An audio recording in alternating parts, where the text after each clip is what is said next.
Soybean oil futures turned solid mid-morning gains into a sharply higher close, helping to support bean prices. But corn and wheat, they acted like they didn't want anything to do with the rally heading into the 4th of July break in trade. Lean hogs were mixed again, and the cattle complex shot to the upside again. Live from early Friday day via Farm Journal Studios, this is AgriTalk. This afternoon, we talk with Luke Beckman from Central Valley Ag. Directly following the news, Todd Bubba Horwitz from BubbaTrading.com. I'm handsome newsman Davis Michelson. Now here's the host of AgriTalk, Chip Flory. See, I don't know if having Bubba on brings me back to it being Wednesday or if it feels more like a Super Fun Friday because we've got Bubba. Ooh. I think Super Fun Friday. You put Super Fun at the beginning of anything. Yeah, and I'm in. Yeah. Welcome to AgriTalk. I'm Chip. That's Davis. Super Fun Dead Bird. I'm in. I'll take 2. Can I get one for the wife? Sure. Sounds super fun. Oh, see wow. What I mean? Yeah. Super fun. Super fun. The soybean oil market is having super fun. At least the bulls are in that market. 3 days, huge rally going on in that bean oil market. It helped beans out today. It's just it feels like bean oil just got underpriced, and it's starting to correct, and we're rolling some of the shorts out of that market right now. It'd be nice if that became contagious, wouldn't it? Yeah, I like the sound of that. Roll them shorts out.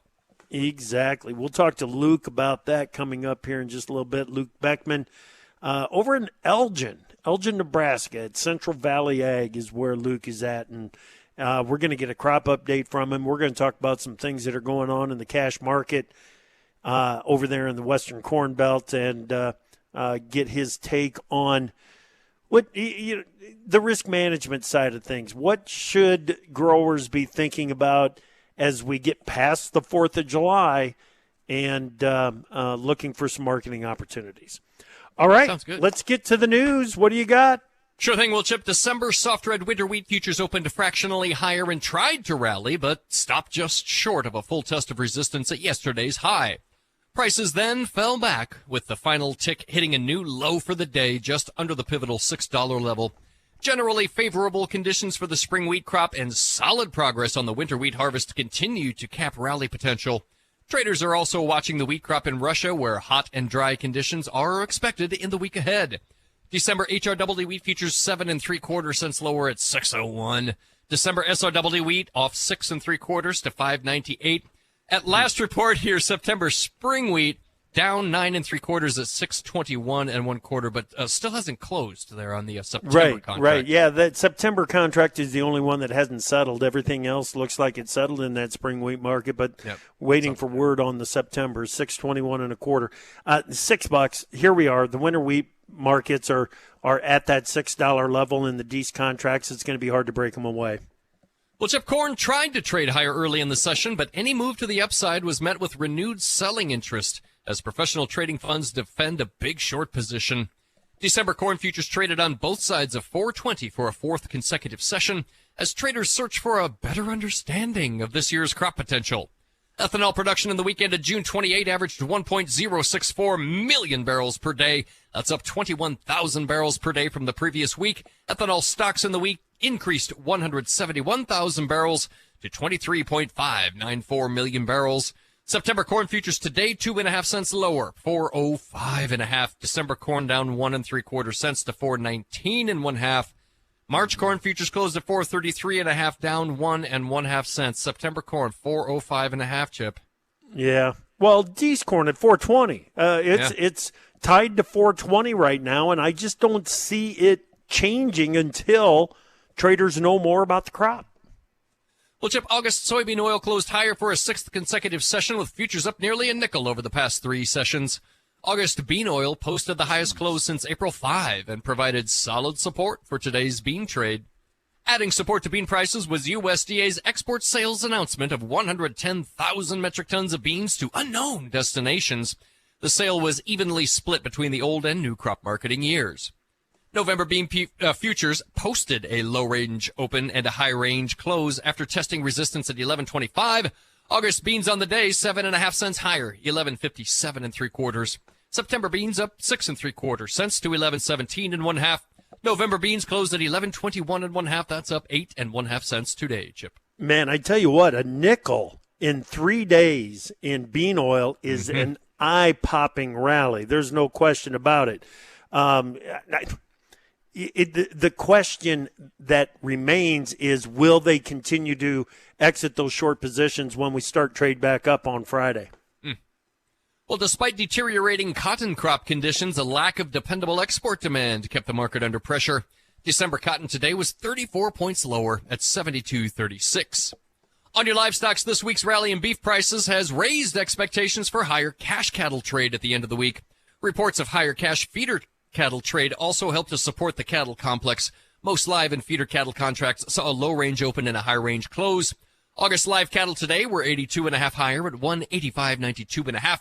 The October contract jumped $1.20 to 186.85. August feeders $2.27 1/2 higher at 263.37 1/2.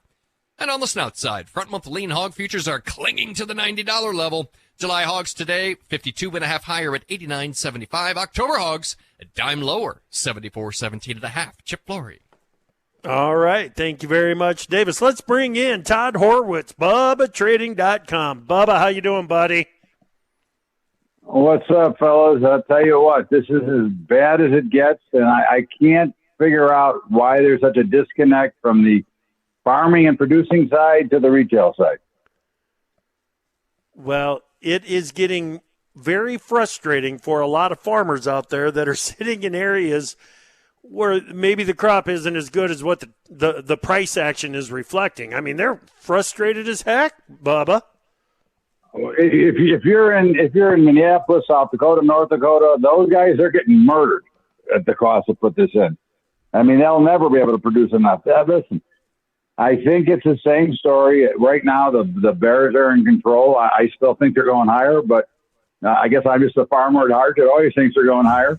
But at the end of the day, we can't get any price action. We can't get any real excitement that is attracting new buyers. And of course, the constant rally in the equities is not helping anything. No.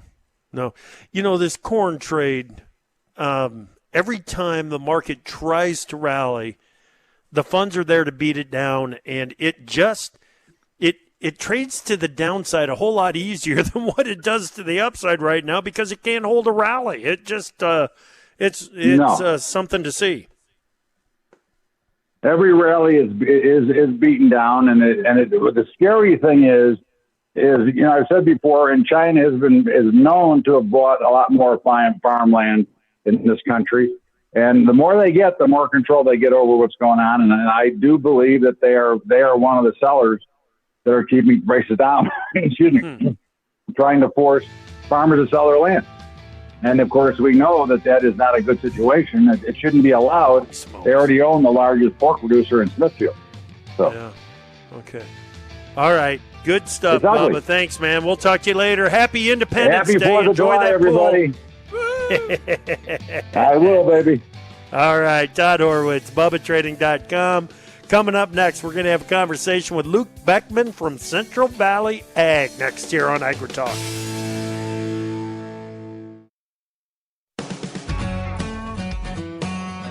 When news breaks, the news makers talk about it on AgriTalk with Chip Flory. Welcome back to AgriTalk. I am Chip Flory. We've got Davis here as well. You bet. Wednesday, no trade tomorrow, guys. Markets are closed tomorrow. They will be opening up again on Friday morning for your trading enjoyment. Luke Beckman is at Central Valley Ag over in Elgin, Nebraska, and he joins us right now. Luke, it is good to talk with you again. How are you? Hey, Chip, doing well. Happy 4th of July. Hey, thank you. Happy Independence Day back at you there, buddy. Let's, talking to Bubba, it's not that often that I hear that much frustration come from him. Normally it's just, hey, you know what? I know that these markets are going to be good. I still want to be on the buy side. I don't know why the market was under pressure again this week. It shouldn't be. It needs to move higher. Today it was, dang, I still want to be long, but this is hurting. And I think a lot of farmers are feeling that frustration right now as well, aren't they? No doubt. I think as you look at our commitment to traders report and the stocks report we got at the end of July, those two things are pretty telling that the producer is the long in this market. And if we don't have the funds on the buy side, I think your end users have been so hand to mouth. It's just hard to find a natural buyer in this market to overcome both the selling pressure from managed money and the farmer long that eventually has to hit the market on the sell side as well. So just not enough buyers to absorb the selling that we have here. Luke, why don't we have a quote unquote natural long in this market right now? I mean, what's wrong with the end users trying to get it? Shouldn't they have some coverage at these prices? You would sure think so. And we look to the cash market for some of those clues, and this stuff all seems to kind of jive, whether we like to accept that or not. But the cash markets are telling us right now that the end user is generally pretty uncovered. We've seen some pretty exceptional basis strength here in the last couple of weeks in the Western Corn Belt, and that aligns with the drop off in board values really the last half of June, but they're uncovered. And I think everybody thought as we got into closer to the 4th of July, or even just in the summer in general, we'd see seasonal strength in the Board of Trade. We knew the farmer was sitting on a good chunk of the crop. The stocks report validated that.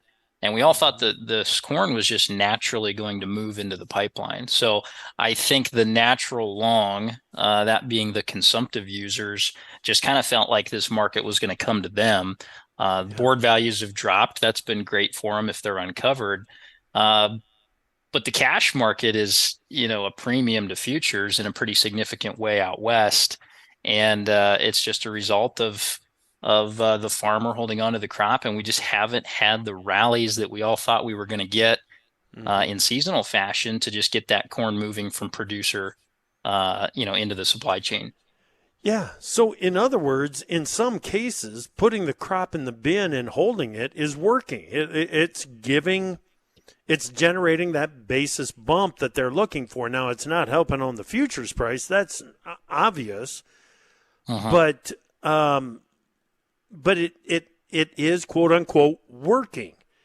Do they run out of time? Davis has been asking this question. He's asked me several times, and we talk about it.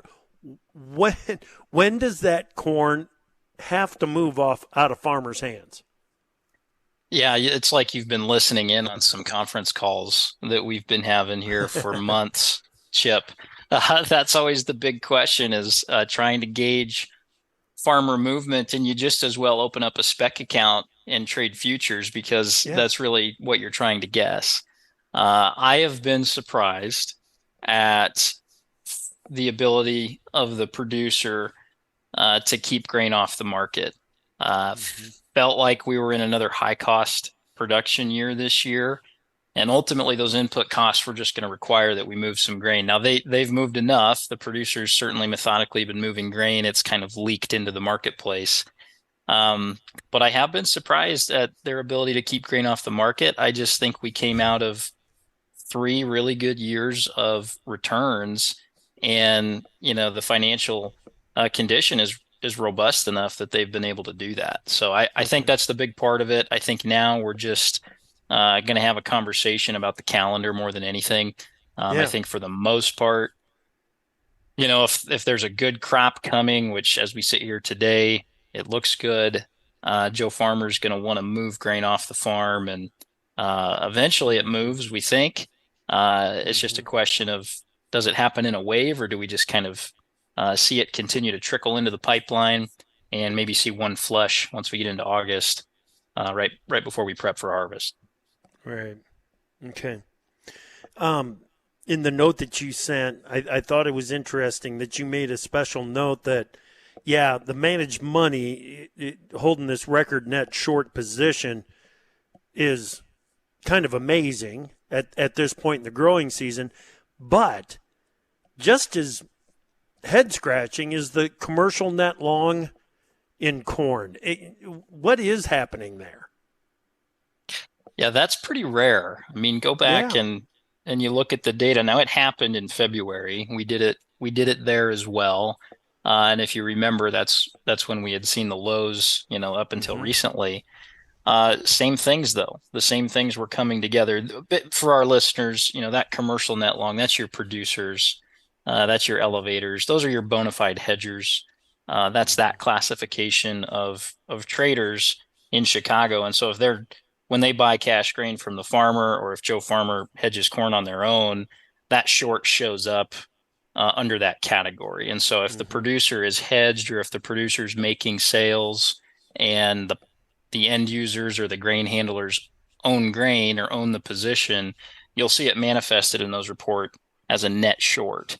And so for them to be net long, it basically means that the farmer is holding the corn. There's no ownership by the consumptive users or the elevator, the U.S. grain handler. They're generally out of ownership. You look at basis values that we've seen ascend in the last couple of weeks, and that definitely computes. I mean, if there was coverage out there and ownership within the elevator system, the elevators, the commercial would be covering up the end user, and the end user scrambling to get coverage. So the stocks report also validates that the producer, is sitting on more corn than normal. On-farm stocks in the U.S. up 36% compared to last year. So it's really in the farmer's hands. The Commitment of Traders report, the stocks report, it kind of supports this theme, and it has benefited the farmer. They've been able to hold grain off farm and seen basis values ascend. It just depends on if they're hedged or not, and if they're not, net it really hasn't helped them. But if we can see the futures market rally, we can maybe get cash values back to some levels that make sense for producers.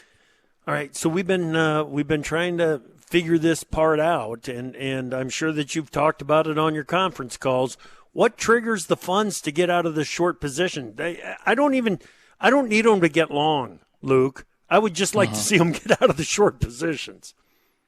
Yeah, it seems like they came back from Memorial Day with an axe to grind, and I don't know what the impetus was for them to really pile back into, their short positions, but they really did it in some style. And if you look at a commodity index, it's really been corn, it's been soybeans, it's been wheat. They've been on the losing end of, what the funds have been doing. They've been buyers in a lot of your other commodity classes. Look at the divergence between crude oil and the energies and how they traded during the month of June compared to corn or soybeans. So you've just seen this pretty big divergence, which I think is odd also. Those things tend to correlate with one another. So if it's a weather thing, there's just not a lot of confidence that this crop is at risk, and it's just an easy thing to be short right now. They just feel like it's the thing to do. And I think weather and Mother Nature can be the trump card. Okay. And I think if we come back from the 4th and you've got a hot forecast, maybe that's what we need to exhaust some selling, see them cover some positions, at least give us a chance. It'd feel a lot better, if we could get December corn back above 450, get beans into the 1160 range on new crop November. I think that's a lot more palatable to producers than where we are today. If we're asking for a rally, let's get it up to 490 again. I'll take it. It's talk about feeling better. I think a lot of guys would feel a whole lot better at that than even at 4.5. Okay, we are in the middle of a conversation with Luke Beckman, Central Valley Ag. Luke, when we come back, let's go to the balance sheets, okay? What does the market have factored in for a corn crop? I want to talk about that with Luke next here on AgriTalk.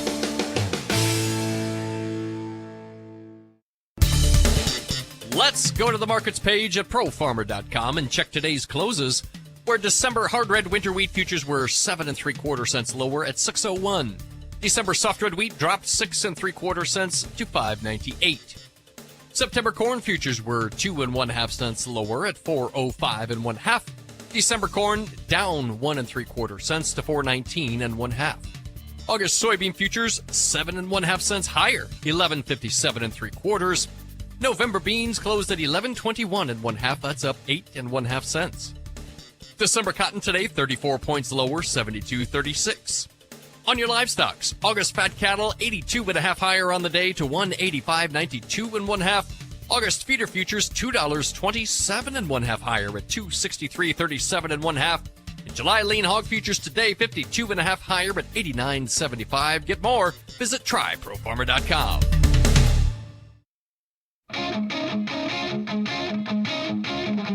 Opinions expressed on AgriTalk do not necessarily reflect the views of Farm Journal Broadcasting, affiliate stations, or sponsors. I don't know what you're thinking. So call us at 855-4TALK-AG and tell us what's on your mind.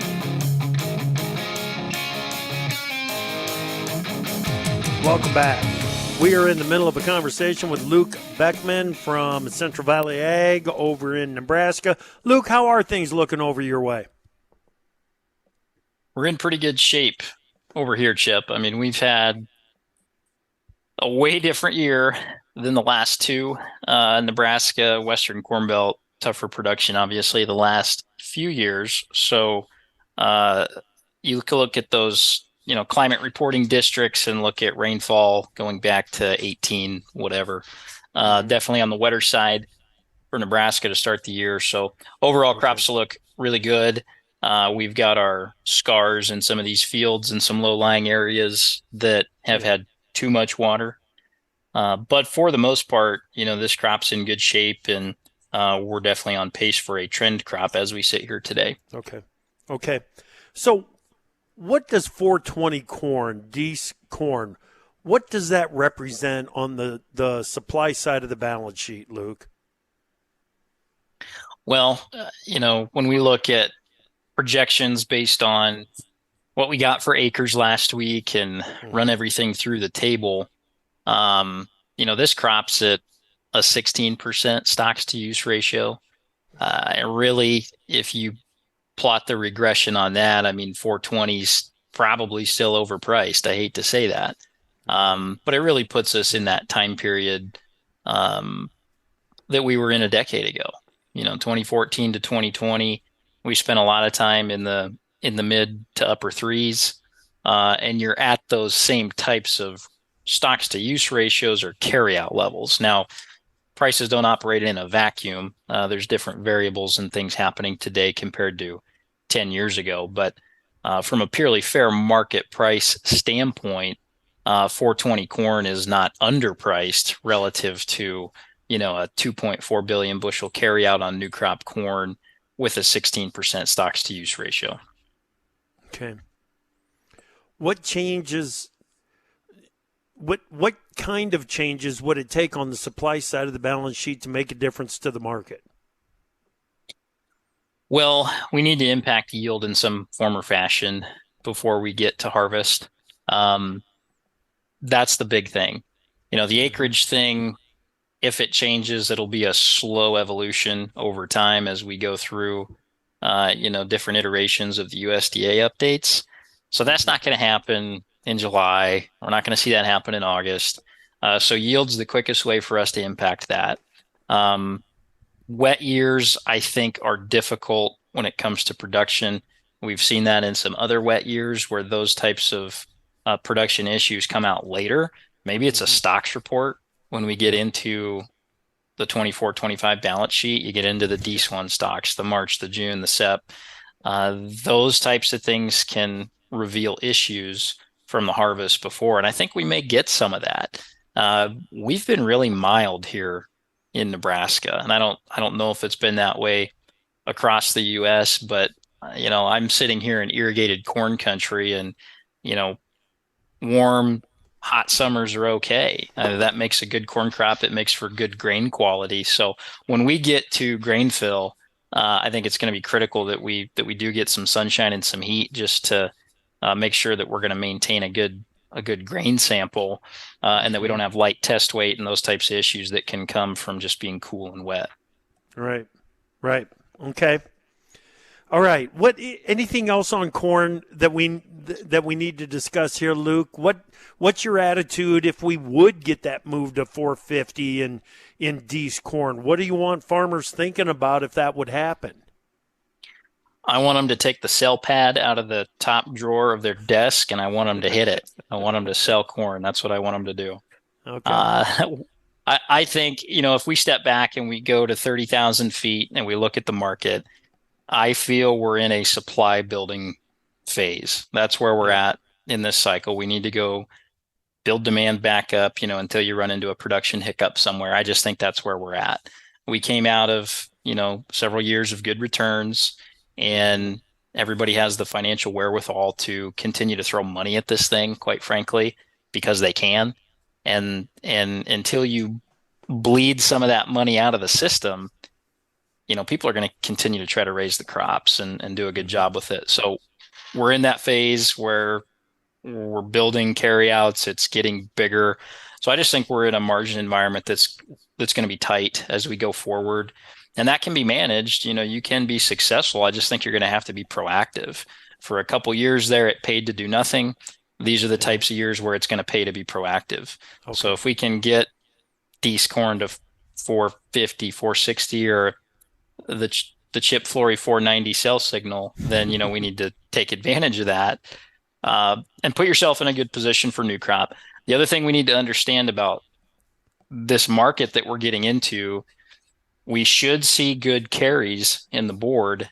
And the way to take advantage of market carries, you have to be a forward seller. If you like doing that cash wise, you got to look further out on the bid sheet. If you're a hedger, get it hedged and roll those positions forward into those carries. That's how you're going to be successful in these kinds of markets until something changes. So merchandising. That goes for new crop.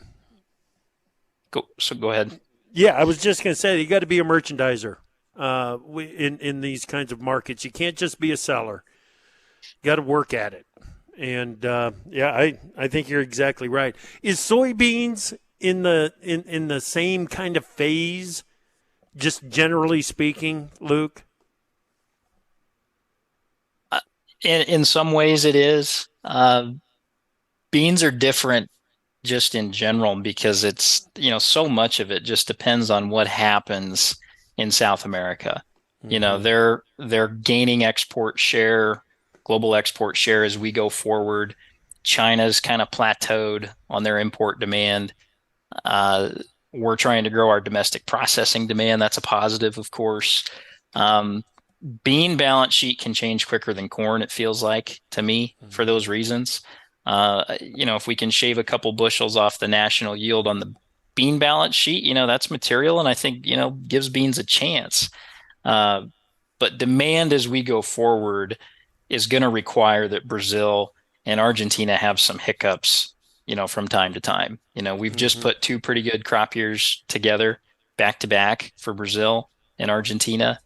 And that's tough. And that's why we have a poor export year this year, because they've had a couple of those good crops. So they had a good crop last year. That's going to impact this year's export program. You see that in the USDA's estimates on the balance sheet today for new crop. I think that's legit. If you look at our export book today for new crop, it's nil, it's nothing. So that's all legit. Now, that said, we can impact yield. I still think you can get the bean market, to rally, and we can get the crush industry expansion, get the legs underneath of it.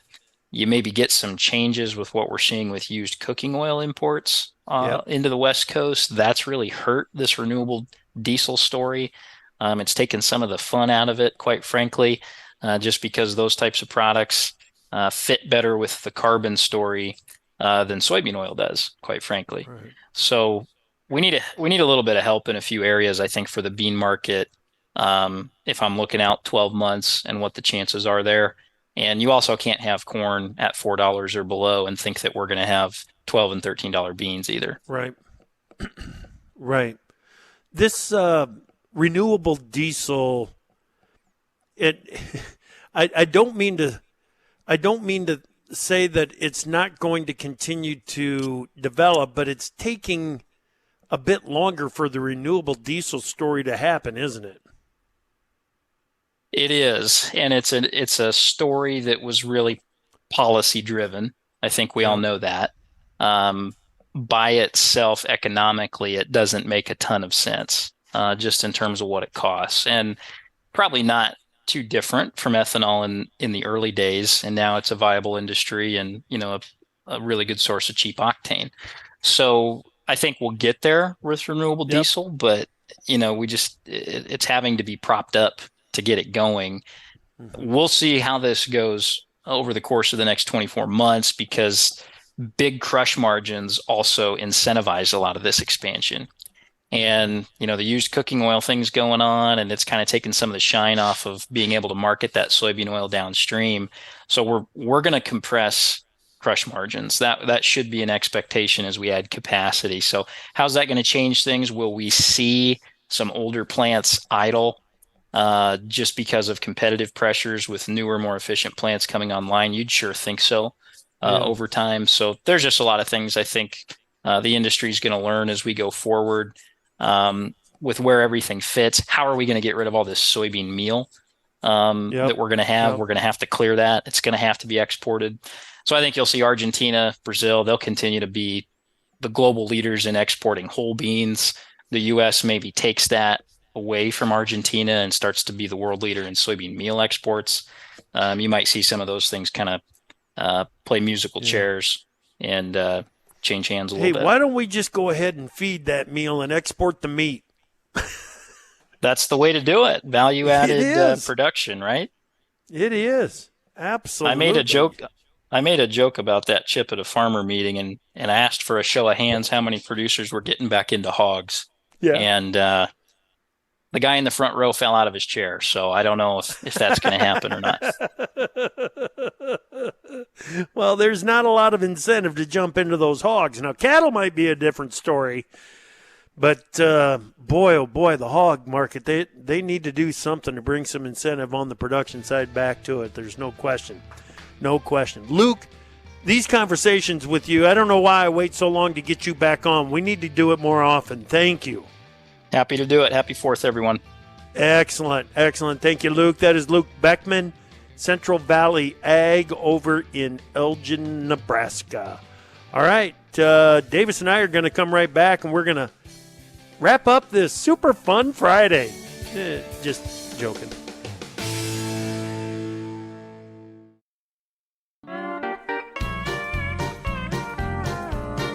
Our name says it all. AgriTalk. What more do you need to know? 100 people in a Zoom. That sounds like trouble I don't want. Welcome back to AgriTalk, everybody. Your pal, Davis Michelson, on a non-Friday day of days. It's actually Wednesday. Yes. Well, we should probably say that word out loud as many times as we've said. Friday. No, it is Wednesday today. It actually is. July 3rd. Tomorrow, July 4th. Right. Can I just state the obvious? Couple of things. Number one, thaw your meats in the fridge, not on the counter. Okay. Don't put the grill too close to any structures. And you might say, well, wooden structures. Sure, I can see that. No, just any structures, really. Let's keep a safe distance with our grills. And I can confirm from several lapses in judgment and attention that when you burn yourself on that grill, it really hurts.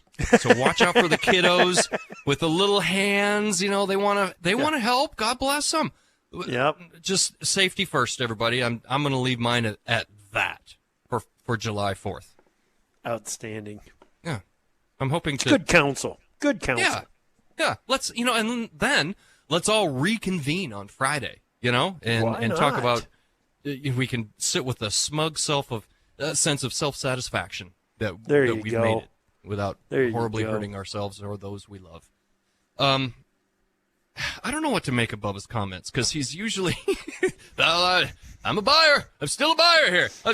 He says this is as bad as he's seen it. What is he talking about? As bad as he's seen it? That feels like a little bit of hyperbole. He would probably even admit that. I don't know. feels like a little bit of a different bubble this afternoon. It did. It feels like or it sounded like a Bubba that has been long the market for a while and has gotten beaten up by the price action. It's I think he feels, he said it. Gosh, maybe I'm just a farmer at heart. Yeah. Yep. I always think the market's going to go higher. Yep. Always thinking that the market's going to go higher. And